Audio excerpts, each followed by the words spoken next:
कक्षा 11 इतिहास के प्रिय विद्यार्थियों, चैप्टर नंबर 8 संस्कृतियों का टकराव, जिसको हमने 2 भागों में विभक्त कर रखा है। प्रथम भाग आपने इसके पहले पढ़ा, देखा, सुना। अब हम द्वितीय भाग की चर्चा करते हैं। अमेरिका में स्पेन के साम्राज्य की स्थापना। स्पेनी साम्राज्य का विस्तार बारूद और घोड़ों के इस्तेमाल पर आधारित सैन्य शक्ति की बदौलत हुआ। स्थानीय लोगों को या तो नजराना देना पड़ता था या फिर सोने व चांदी की खानों में काम करना पड़ता था। विशेष बात यह थी कि वहां प्रारंभ में खोज के बाद छोटी बस्ती बसानी पड़ती थी, जिसमें रहने वाले स्पेनी लोग स्थानीय मजदूरों पर निगरानी रखते थे। स्थानीय प्रधानों की नए नए प्रदेश और संभव हो तो सोने के नए नए स्रोत खोजने के लिए भर्ती किया जाता था। सोने की लालच से गंभीर हिंसक घटनाएं भड़की, जिनका स्थानीय लोगों ने प्रतिरोध किया। स्पेनी विजेताओं के कठोर आलोचक कैथोलिक भिक्षु बार्टोलोम डी लॉस कैसास ने कहा कि स्पेनी उपनिवेशक अक्सर अपनी तलवारों की धार आरावाकों के नंगे बदन पर आजमाते थे। जब सैनिक दमन और बिगाड़ का तांडव हो रहा था, तभी महामारी की विनाश लीला ने नया मोर्चा खोल दिया। पुरानी दुनिया की बीमारियों, विशेषतः चेचक ने आरावाक लोगों पर कहर ढा दिया, क्योंकि उनमें प्रतिरोध क्षमता नहीं थी। स्थानीय लोग ये मानते थे कि इन बीमारियों का कारण स्पेनियों द्वारा चलाई जाने वाली अदृश्य गोलियां थी। अरावाकों और उनकी जीवन शैली का लोप निहायत खामोशी से स्पेनियों के साथ हुए उस दुखांत मुकाबले की याद दिलाता है। कोलंबस के अभियानों के बाद स्पेन वासियों द्वारा मध्यवर्ती और दक्षिणी अमेरिका में खोज बराबर चलती रही और उनमें सफलता मिलती गई। आधी सदी के भीतर ही स्पेन वासियों ने लगभग 40 डिग्री उत्तर से 40 डिग्री दक्षिण अक्षांश तक के समस्त क्षेत्र को खोज कर बिना किसी चुनौती के उस पर अपना आसानी से अधिकार जमा लिया। इन घटनाओं से पहले स्पेन वासियों ने इस क्षेत्र के 2 बड़े साम्राज्यों को जीतकर अपने कब्जे में कर लिया था। यह काम मुख्यतः 2 व्यक्तियों, हर्मन कॉर्टेज 1888 से 1541 और फ्रांसिस्को पिज़ारो 1478 से 1541 का था। उसके अभियानों के द्वारा किया गया खर्चा स्पेन के जमींदारों, नगर परिषदों के अधिकारियों और अभिजातों ने उठाया था। इन अभियानों में शामिल होने वालों ने जीत के बाद हासिल होने वाले अपेक्षित हिस्से के बदले में अपने अस्त्र शस्त्र भी मुहैया कराए। कोर्टेज और एज़टेक लोग, कोर्टेज और उनके सैनिकों ने, जिन्हें कॉन्क्विस्टाडोर कहा जाता था, मेक्सिको को रौंदते हुए उसे चुटकियों में जीत लिया। 1519 में कोर्टेज क्यूबा से मेक्सिको आया था, जहां उसे टाटानेक समुदाय से दोस्ती कर ली। टाटानेक लोग एज़टेक शासन से अलग होना चाहते थे। एज़टेक शासन मोंटेजुमा ने कोर्टेज से मिलने के लिए अपना एक अधिकारी भेजा था। वह स्पेन वासियों की आक्रमण क्षमता, उसके बारूद और घोड़ों के प्रयोग को देखकर घबरा गया। स्वयं मोंटेजुमा को भी यह पक्का विश्वास हो गया कि कोर्टेज सचमुच किसी निर्वासित देवता का अवतार है, जो अपना बदला लेने के लिए फिर से प्रकट हुआ है। डोना मैरीना बर्नार्ड डियाज डेल कैस्टिलो 1495 से 1584 ने अपने ट्रू हिस्ट्री ऑफ मैक्सिको में लिखा है कि टबैस्को के लोगों ने कोर्टेज को डोना मैरीनी नाम की एक सहायिका दी थी। वह 3 भाषाओं में प्रवीण थी। उसने कोर्टेज के लिए दुभाषीय के रूप में बहुत निर्णायक भूमिका अदा की। यह हमारी जीतों का जोरदार शुरुआत थी और डोना मैरीना की सहायता के बिना हम न्यू स्पेन और मैक्सिको की भाषा नहीं समझ सकते थे। डियाज सोचता था कि वह एक राजकुमारी थी, लेकिन मैक्सिकन लोग उसे मालिंच यानी विश्वासघातनी कहते थे। मालिंचिस्टा का अर्थ है वह व्यक्ति जो दूसरों की भाषा और कपड़े की हूबहू नकल करता है। डोना मैरीना के संदर्भ में आपको यहाँ पर जानकारी दी गई। स्पेनी सैनिकों ने टेलेक्सकलानो पर हमला बोल दिया। टेलेक्सकलान खूंखार लड़ाकू थे, जिन्होंने जबरदस्त प्रतिरोध करने के बाद अंततः समर्पण कर दिया। स्पेनी सैनिकों ने क्रूरतापूर्वक उन सबका सफाया कर दिया। फिर वे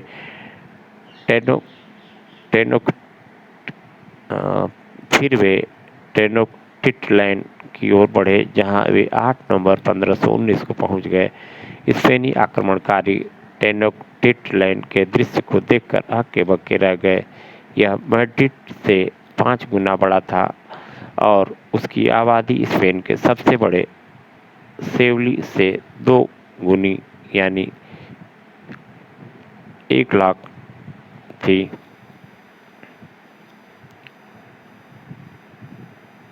मोंटेजुमा ने कोर्टेज का हार्दिक स्वागत किया। एडजेक लोग बड़े सम्मान के साथ स्पेनियों को शहर के बीचों बीच ले गए, जहां मोंटेजुमा ने उन पर उपहारों की वर्षा की। लेकिन टलेक्सकलान के हत्याकांड के बारे में जानकारी होने के कारण उसके अपने लोगों के मन में आशंका थी। एज़टेकों के एक वृत्तांत में स्थिति का वर्णन कुछ इस प्रकार, ऐसा लग रहा था मानो टेनोक्टिट्लान ने किसी दानव को शरीर दे दी है।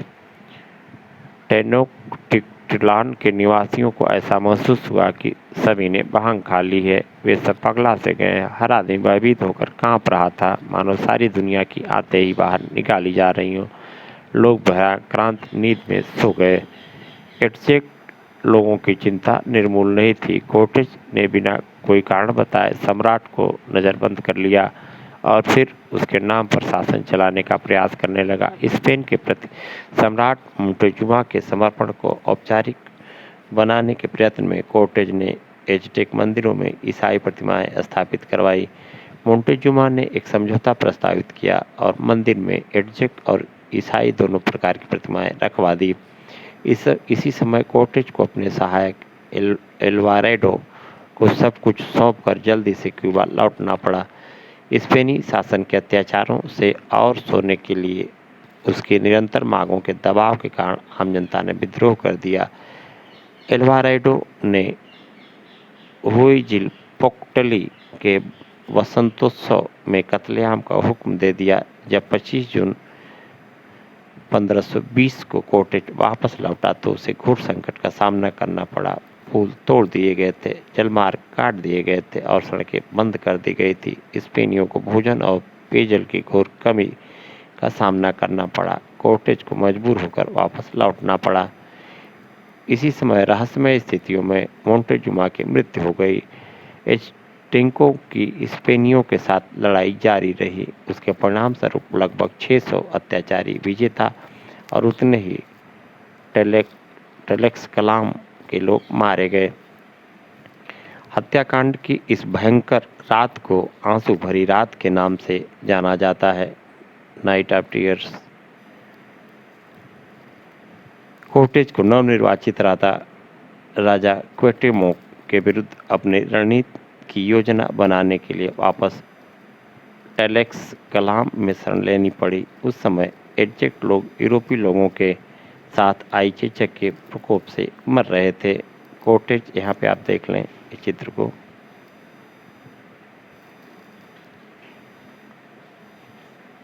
मेक्सिको,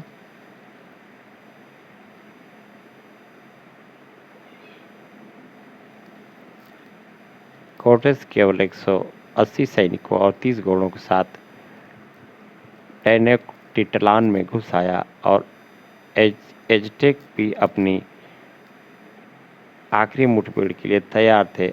अपशकुनों ने एज़टेकों को बता दिया कि उनका अंत दूर नहीं है। इसे वास्तविकता समझकर सम्राट ने अपना जीवन त्याग देना ही ठीक समझा। मेक्सिको पर विजय प्राप्त करने में 2 वर्ष का समय लग गया। कोर्टेज मेक्सिको में न्यू स्पेन का कैप्टन जनरल बन गया। उसे चार्ल्स पंचम द्वारा सम्मानों से विभूषित कर दिया गया। मेक्सिको से स्पेनियों ने अपना नियंत्रण ग्वातेमाला, निकारागुआ और होंडुरास पर स्थापित कर लिया। पिजारो और इंका लोग कोर्टेज के विपरीत, पिजारो गरीब और अनपढ़ था। वह सेना में भर्ती होकर 1502 में कैरेबियन द्वीप समूह में आया। उसने कहानियों में इंका राज्य के बारे में यह सुन रखा था कि वह चांदी और सोने का देश है। उसने प्रशांत से वहां पहुंचने के लिए कई प्रयत्न किए। एक बार जब वह अपनी यात्रा से घर स्पेन लौटा तो वह स्पेन के राजा से मिलने में सफल हो गया। इस मुलाकात के दौरान उसने राजा को इंका के कारीगरों द्वारा बनाए गए सोने के सुंदर मर्तबान दिखाए। राजा के मन में लोभ जाग उठा। उसने पिजारो को यह वचन दे दिया कि अगर वह इंका प्रदेश को जीत लेगा तो उसे वहां का राज्यपाल बना दिया जाएगा। पिजारो ने कोर्टेस का तरीका अपनाने की योजना बनाई, लेकिन वह यह देखकर क्षुब्ध हुआ कि इंका साम्राज्य की स्थिति वहां से भिन्न थी। 1532 में वहां अताहुआल्पा ने एक गृह युद्ध के बाद इंका साम्राज्य की बागडोर अपने हाथ में ले ली थी। तभी वहां के परिदृश्य में पिजारो ने प्रवेश किया। उसने जाल बिछाकर राजा को बंदी बना लिया। राजा ने अपने आप को मुक्त कराने के लिए एक कमरा भरा सोना फिरौती में देने का प्रस्ताव किया। आज तक के इतिहास में इतनी बड़ी फिरौती किसी को नहीं मिली थी, लेकिन पिजारो ने अपना वचन नहीं निभाया। उसने राजा का वध करवा दिया और उसके सैनिकों ने जी भरकर लूटपाट मचाई। लूटपाट के बाद इंका राज क्षेत्र पर कब्जा कर लिया गया। विजेताओं की क्रूरता के कारण 1534 में विद्रोह भड़क उठा, जो 2 साल तक चलता रहा, जिसके दौरान हजारों की संख्या में लोग युद्ध महामारियों के कारण मौत के मुंह में चले गए। अगले 5 सालों में स्पेनियों ने पोटोसी, ऊपरी पेरू, आज का बोलीविया की खानों में चांदी के विशाल भंडारों का पता लगा लिया। उन खानों में काम करने के लिए उन्होंने इंका लोगों को गुलाम बना लिया। कैब्राल और ब्राजील पर पुर्तगालियों का कब्जा तो इत्तेफाक से ही हुआ। सन 1500 में पुर्तगाल निवासी पेड्रो अल्वारिस कैब्राल जहाज़ों का एक शानदार जुलूस लेकर भारत के लिए रवाना हुआ। तूफानी समुद्रों से बचने के लिए उसने पश्चिमी अफ्रीका का एक बड़ा चक्कर लगाया और यह देखा कि वह उस प्रदेश के समुद्र तट पर पहुंच गया है जिसे वर्तमान में ब्राज़ील कहा जाता है। दक्षिणी अमेरिका का वह पूर्वी भाग उस क्षेत्र में जाता था जिसे पोप ने पुर्तगाल को सौंप रखा था, इसलिए वे अविवादित रूप से इसे अपना इलाका मानते थे। पुर्तगालवासी ब्राज़ील के बजाय पश्चिमी भारत के साथ अपना व्यापार बढ़ाने के लिए अधिक उत्सुक थे, क्योंकि ब्राज़ील में सोना मिलने की कोई संभावना नहीं थी, लेकिन वहाँ एक प्राकृतिक संसाधन था जिसका उन्होंने भरपूर लाभ उठाया। यह संपदा थी टिम्बर, यानी इमारती लकड़ी। ब्राज़ील वुड वृक्ष, जिसके नाम पर यूरोप वासियों ने इस प्रदेश का नामकरण किया, से एक सुंदर लाल रंजक मिलता था। ब्राज़ील के मूल निवासी लोहे के चाकू, छुरियों और आरियों के बदले में, जिन्हें वे अद्भुत वस्तु मानते थे, इन पेड़ों को काटने और इनके लट्ठे बनाकर जहाज़ों तक ले जाने के लिए तुरंत तैयार हो गए। एक हंसिए चाकू या कंघे के बदले वे ढेरों मुर्गियां, बंदर, तोते, शहद, मोम, सूती धागा और अन्य चीजें जो भी इन गरीब लोगों के पास थी, देने को तैयार थे। तुम फ्रांसीसी और पुर्तगाली लोग इस लकड़ी की तलाश में इतनी दूरी से यहाँ क्यों आते हो? क्या तुम्हारे देश में लकड़ी नहीं है? एक मूल निवासी ने फ्रांसीसी पादरी से पूछा। चर्चा के अंत में उसने कहा, मुझे लगता है तुम बिल्कुल बावले हो। तुम लंबा समुद्र पार करते हो, घोर परेशानियां झेलते हो और इतना कठिन परिश्रम करते हो, किस लिए? अपने बच्चों के लिए धन इकट्ठा करने के लिए ही ना? क्या जिस भूमि ने तुम्हें पाला पोसा और बड़ा किया है, वह तुम्हारे बच्चों का पेट भरने के लिए पर्याप्त नहीं है? हमारे भी माता पिता और बच्चे हैं जिन्हें हम बहुत प्यार करते हैं, लेकिन हमें यह पक्का विश्वास है कि जिस भूमि ने हमें पाल पोस कर बड़ा किया है, वह उनका भी भरण पोषण कर देगी। इसलिए हम लोग आगे की चिंता किए बिना आराम से जिंदगी जीते हैं। इमारती लकड़ी के इस व्यापार की वजह से पुर्तगाली और फ्रांसीसी व्यापारियों के बीच भयंकर लड़ाइयाँ हुई। इनमें अंततः पुर्तगालियों की जीत हुई, क्योंकि वे स्वयं तटीय क्षेत्र में बसना और उपनिवेश बसाना चाहते थे।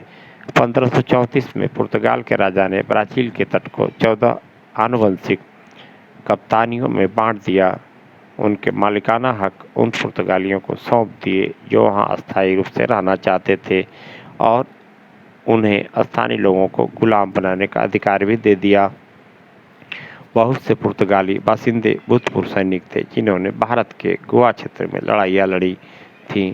स्थानीय लोगों के प्रति उनका व्यवहार अत्यंत क्रूर था।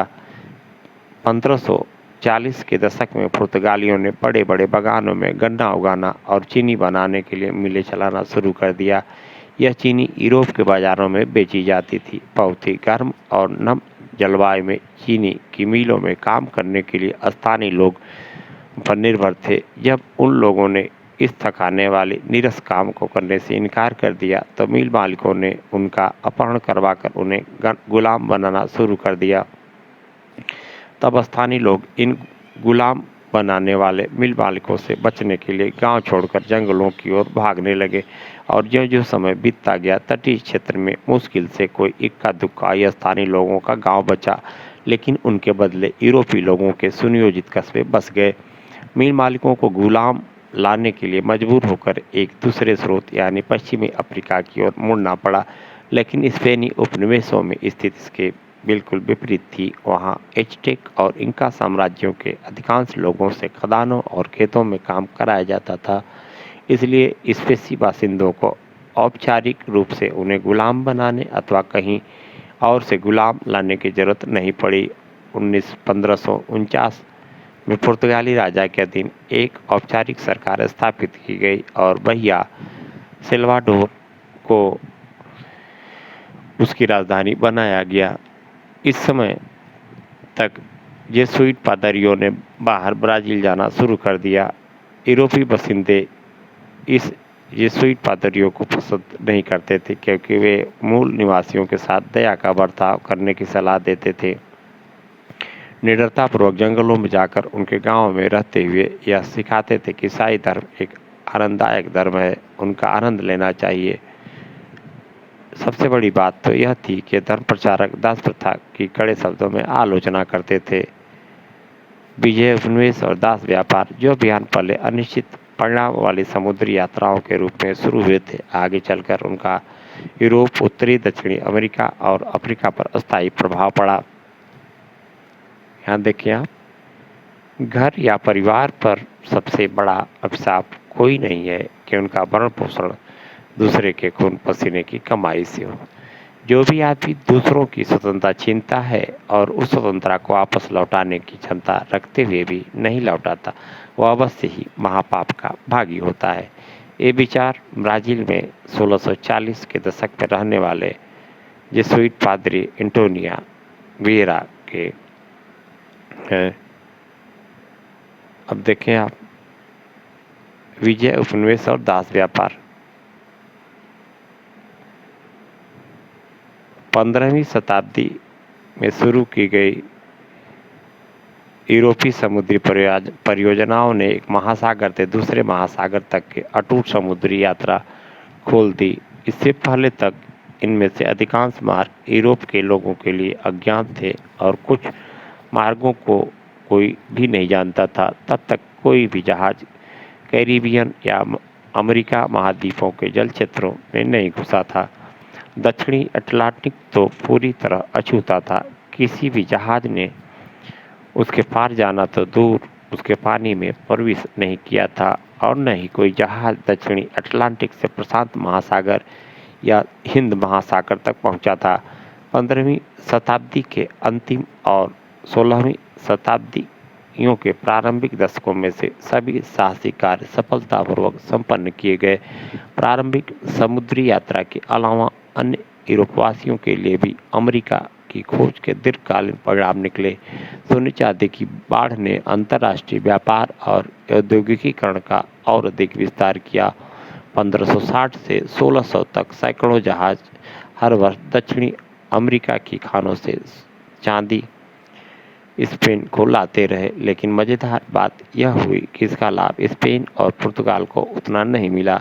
उन्होंने अपने भारी भरकम मुनाफों को आगे व्यापार या अपने व्यापारी जहाज़ों के बेड़े का विस्तार करने में नहीं लगाया।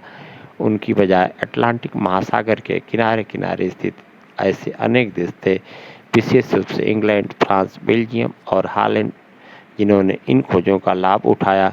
उनके सौदागरों ने बड़ी बड़ी संयुक्त पूंजी कंपनियां बनाई, अपने बड़े व्यापारिक अभियान चलाए उपनिवेश स्थापित किए और यूरोपवासियों को नई दुनिया में पैदा होने वाली नई नई चीज़ें तंबाकू, आलू, गन्ने की चीनी, ककाओ और रबड़ आदि से परिचित कराया। इसके अलावा यूरोप अमेरिका से आने वाली नई फसलों, विशेष रूप से आलू और लाल मिर्च से परिचित हो गया। फिर ये फसल यूरोपवासियों द्वारा आगे भारत जैसे अन्य देशों में ले जाई गई। उत्तरी और दक्षिणी अमेरिका के मूल निवासियों के लिए इन अभियानों के अनेक तात्कालिक परिणाम हुए, जैसे मारकाट के कारण मूल निवासियों की जनसंख्या कम हो गई, उनकी जीवन शैली का विनाश हो गया और उन्हें गुलाम बनाकर खानों, बागानों और कारखानों में उनसे काम लिया जाने लगा। अनुमानित आंकड़ों से पता चलता है कि विजयपुर मेक्सिको की जनसंख्या 3 करोड़ से 3.75 करोड़ तक रही होगी। इंडियन क्षेत्र की भी यही स्थिति थी, जबकि मध्य अमेरिका में 1 करोड़ से 1.3 करोड़ के बीच थी। यूरोपीय लोगों के आने से पहले यहाँ के स्थानीय लोगों की जनसंख्या 7 करोड़ थी और फिर 150 साल बाद उनकी आबादी घटकर केवल 35 लाख रह गई। इस जनहानि की लड़ाइयाँ और बीमारियाँ प्रमुख रूप से जिम्मेदार थीं। अमेरिका में 2 बड़ी सभ्यताओं एज़टेक और इंका के अचानक नष्ट हो जाने से यह बात उजागर होती है कि आपस में लड़ने वाली ये 2 संस्कृतियाँ एक दूसरे से बहुत भिन्न थीं। एज़टेक और इंका दोनों ही साम्राज्यों के मामले में युद्ध कला के स्वरूप से स्थानीय लोगों को मनोवैज्ञानिक और भौतिक रूप से भयभीत करने में अपनी निर्णायक भूमिका अदा की। आगे हम बढ़ें इस संघर्ष से नैतिक तब तक हम ये देख लें, चित्र देख लें दक्षिणी अमेरिका के एक ठेठ स्पेनी नगर क्षेत्र का रेखांकन देखिए आप। चारागाह, खेत, बाग, पादरियों के घर, गार्ड का घर, कार्यशाला, इंडियनों के घर, मुख्य चौराहा, ये दीवार देखिए, चर्च देखें आप, और फव्वारा, सैनिकों के घर, भंडार कक्ष, ये सब चीज़ें देखें आप। रेखांकन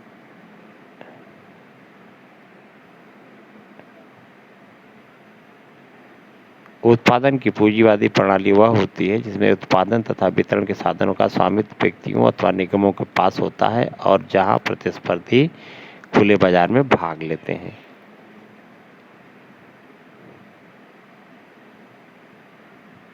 इस संघर्ष से मूल्यों के बुनियादी अंतर का भी पता चलता है। स्थानीय लोगों के लिए सोने के प्रति स्पेनियों की लोलुपता को समझ पाना असंभव था। इन मुठभेड़ों की बर्बरता का यह स्पष्ट प्रमाण यही है कि हारे हुए लोगों को गुलाम बना लिया जाता था। वैसे गुलाम बनाना कोई नई बात नहीं थी, परंतु दक्षिणी अमेरिका का अनुभव इस दृष्टि से नया था कि इसके साथ साथ वहाँ उत्पादन की पूंजीवादी प्रणाली का प्रादुर्भाव हो गया। काम की परिस्थितियां भयावह थी, लेकिन स्पेनी मालिकों का मानना था कि उनके आर्थिक लाभ के लिए इस प्रकार का शोषण अत्यंत आवश्यक है। 1601 में स्पेन के फिलिप द्वितीय ने सार्वजनिक रूप से बिगार की प्रथा पर रोक लगा दी, लेकिन उसने एक गुप्त आदेश के द्वारा इसे चालू रखने की व्यवस्था भी कर दी। किंतु 1609 में एक कानून बनाया गया जिसके अंतर्गत ईसाई और गैर ईसाई सभी प्रकार के स्थानीय लोगों को पूरी स्वतंत्रता दी गई। इससे उपनिवेशी यानी यूरोप से आकर यहाँ बसे लोग नाराज हो गए और 2 साल के भीतर ही उन्होंने राजा को यह कानून हटाने और गुलाम बनाने की प्रथा को चालू रखने के लिए मजबूर कर दिया। अब नई नई आर्थिक गतिविधियां जोरों से शुरू हो गई। जंगलों का सफाया करके प्राप्त की गई भूमि पर पशुपालन किया जाने लगा। 1700 ईस्वी में सोने की खोज के बाद खानों का काम जोरों से चल पड़ा और इन सभी कामों के लिए सस्ते श्रम की मांग बनी रही। यह स्पष्ट था कि स्थानीय लोग गुलाम बनने का विरोध करेंगे। अब यही विकल्प बचा था कि गुलाम अफ्रीका से मंगवाए जाए। 1550 के दशक से 1880 के दशक तक जब ब्राज़ील में दास प्रथा का उन्मूलन कर दिया गया था, ब्राज़ील में 36 लाख से अधिक अफ्रीकी गुलामों का आयात किया गया। किंतु यह अमेरिकी महाद्वीप में आयातित अफ्रीकी गुलामों की संख्या का तकरीबन आधा था। 1750 में कुछ लोग ऐसे भी थे जिनके पास हजार हजार गुलाम होते थे। दास प्रथा के उन्मूलन के बारे में 1780 के दशक में किए गए प्रारंभिक वाद विवाद में कुछ लोगों ने यह भी दलील दी थी कि यूरोपवासियों के अफ्रीका में आने से पहले भी वहाँ दास प्रथा मौजूद थी। यहाँ तक कि 15वीं शताब्दी में अफ्रीका में स्थापित किए जाने वाले राज्यों में भी अधिकांश मजदूर वर्ग गुलामों से ही बना था। उन्होंने यह भी बताया कि यूरोपीय व्यापारियों को जवान स्त्री पुरुषों को गुलाम बनाने में अफ्रीकी लोगों से भी मदद मिलती थी। ये व्यापारी बदले में उन अफ्रीका वासियों को दक्षिणी अमेरिका से आयात की गई फसलें मक्का, कसावा, कुमाला आदि जो इनका प्रमुख खाद्य था देते थे। 1789 की अपनी आत्मकथा में ओलाउदाह एक्वियानो नाम के एक मुक्त हुए गुलाम ने इन दलीलों का उत्तर देते हुए लिखा है कि अफ्रीका में गुलामों के साथ परिवार के सदस्यों जैसा बर्ताव किया जाता था। एरिक विलियम्स पहला आधुनिक इतिहासकार था जिसने 1940 के दशक में अपनी पुस्तक कैपिटलिज्म एंड स्लेवरी में अफ्रीकी गुलामों द्वारा सही गई तकलीफों का फिर से जायजा लेने की पहल की थी। हम इसका निष्कर्ष निकालें इसके पहले उन तथ्यों को एक बार देखें। 1550 के दशक में खानों का काम चालू हो जाने के बाद सन्यासी डोमिनिगो डी सेंटो टॉमस ने इंडीज की परिषद में कहा था कि पोटिसी नरक का मुख है जो हर साल हजारों की संख्या में इंडियन लोगों को निगल जाता है और वहाँ के लालची और बेरहम खान मालिक उनके साथ लावारिस जानवरों जैसा बर्ताव करते हैं। ये मैप देखें आप, अफ्रीका के नक्शे पे वे जगह जहाँ से दास पकड़कर ले जाए गए।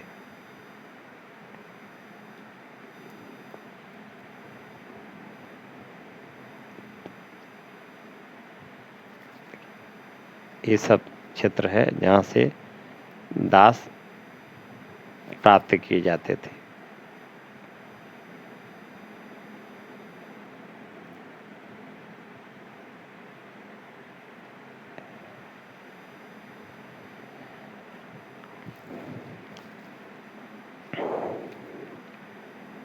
निष्कर्षतः हम देखेंगे चैप्टर नंबर 8 संस्कृतियों के टकराव में 19वीं शताब्दी के प्रारंभिक वर्षों में दक्षिणी अमेरिका के उपनिवेश में आकर बसे यूरोपीय लोगों ने स्पेन और पुर्तगाल के शासन के विरुद्ध विद्रोह कर दिया। वे स्वतंत्र देश बन गए, ठीक वैसे ही जैसे कि 1776 में 13 उत्तरी अमेरिकी उपनिवेश ने ब्रिटेन के विरुद्ध विद्रोह करके संयुक्त राज्य अमेरिका का निर्माण कर लिया था।